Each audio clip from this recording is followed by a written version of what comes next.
The beauty. চলে এসো বন্ধু মাটির টানে, তারুণ্যের জ্বরে ভাসবে তুমি, ভালো লাগার সুর বাজবে তোমার কানে। আজ আমরা একত্রিত হয়েছি, আমার কাছে মনে হচ্ছে সেই পুরনো যখন জয়েন করেছিলাম সেই সৈনিক সুলভ আচরণের মধ্য দিয়ে। এখানে প্রত্যেকটি মানুষ অত্যন্ত অনেস্ট এবং ডিগনিটি নিয়ে তাদের জীবন পরিচালনা করছে বলে আমি বিশ্বাস করি। আমরা সবাই জানি অ্যাকচুয়ালি একত্রিতভাবে কাজ করার মধ্যে সাফল্য নিহিত থাকে।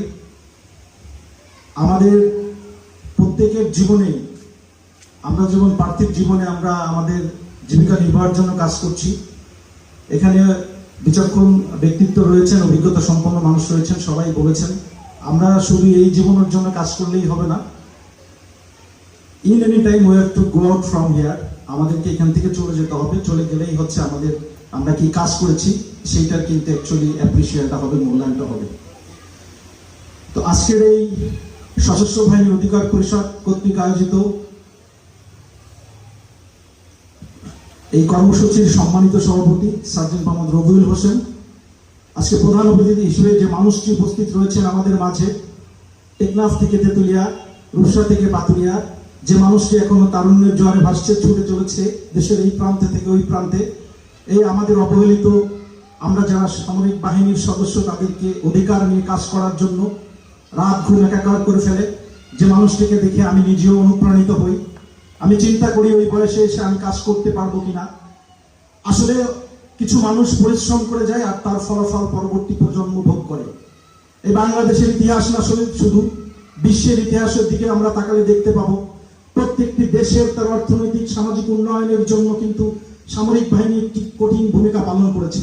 আমাদের দেশের 1947 থেকে শুরু করে 1971ও কিন্তু আমরা দেখেছি আমাদের এই সামরিক বাহিনীর অকুতোভয় সৈনিকেরা, আমাদের অকুতোভয় যোদ্ধারা, সদস্যরা কিন্তু এই দেশের এই স্বাধীনতা সংগ্রামে কিন্তু তারা অংশগ্রহণ করেছে।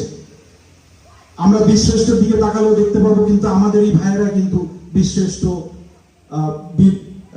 হয়েছে, অন্য কোনো সাধারণ মানুষ হয়নি। দেশের যে কোনো ক্রান্তি লগ্নে কিন্তু সামরিক বাহিনীর মানুষ মুভ করে, তারা কখনো তাদের স্বার্থের দিকে তাকায় না, দেশের দিকে তাকিয়ে তারা কিন্তু এগিয়ে যায় এই দেশের মানুষরা, ভগবান মানুষের জন্য।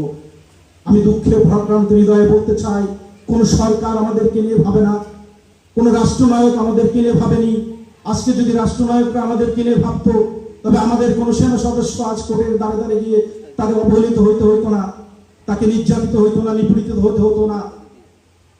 আমি আজকের এই অনুষ্ঠানের মধ্য দিয়ে আমাদের সম্মানিত প্রধান অতিথিকে বলতে চাই, আমাদের রয়েছেন একজন ব্যারিস্টার সরোয়ারের মতো লোক, যে মানুষটি কাজ করে যাচ্ছে প্রাপ্ত সশস্ত্র বাহিনী অধিকার পরিষদের প্রত্যেকটি সদস্যের জন্য কোর্টের দ্বারে দ্বারে যাতে না যেতে হয়।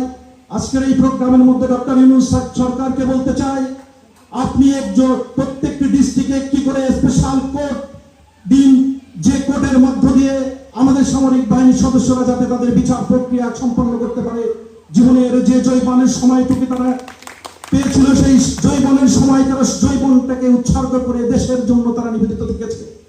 তারপরে অবসরে এসেও যদি আপনারা ডাক দেন, দেশের যে কোনো ক্রান্তি লগ্নে অর্থনৈতিক, সামাজিক, অর্থনৈতিক এবং নিরাপত্তার যে কোনো বিষয়ে আমাদের এই ভাইয়েরা রয়েছে, তারা ঝাঁপিয়ে পড়বে। আমরা পিছপা হই না, আমরা কি পাবো, কি পেয়েছি সে আশা কখনো করিনি। বিগত দিনে জুলাই আন্দোলনে আপনারা দেখেছেন, আমরা কখনোই বলিনি এই জুলাই আন্দোলনে আমাদের কন্ট্রিবিউশন আছে। আমরা জুলাই যোদ্ধা বলে দাবি করতে পছন্দ করি না, আমরা পছন্দ করি দেশ একটি স্বৈরাচার শাসক মুক্ত হয়েছে। আমাদের কৃতিত্ব দিতে হবে না, আমাদেরকে ভালোবাসলেই চলবে। তাই বক্তব্য দীর্ঘায়িত করবো না। আজকে আপনারা যারা অক্লান্ত পরিশ্রম করে আজকের এই অনুষ্ঠানটিকে সফলমণ্ডিত করেছেন, তাদের সবাইকে অন্তরস্থল থেকে ধন্যবাদ জ্ঞাপন করছি। আমি অত্যন্ত ক্ষুদ্র মানুষ, যদি আমার কোনো সহযোগিতায় আপনাদের কোনো সদস্যের প্রয়োজন হয়, আপনি এই সম্মানিত প্রধান অতিথি লান্স কর্পোরাল মঞ্জুর ভাইয়ের সঙ্গে যোগাযোগ করবেন, আমরা চেষ্টা করব। আর অনেক ভাই অনেক সুন্দর ব্যাখ্যা করে গিয়েছেন, আমরা পারি কায়িক শ্রম দিয়ে, পারি অর্থনৈতিক ভাবে, পারি যেভাবে পারি, আমরা সবাই একসাথে ইনশাআল্লাহ এই দেশকে গড়ব। এই বলে আমি আমার বক্তব্য শেষ করছি। ধন্যবাদ সবাইকে।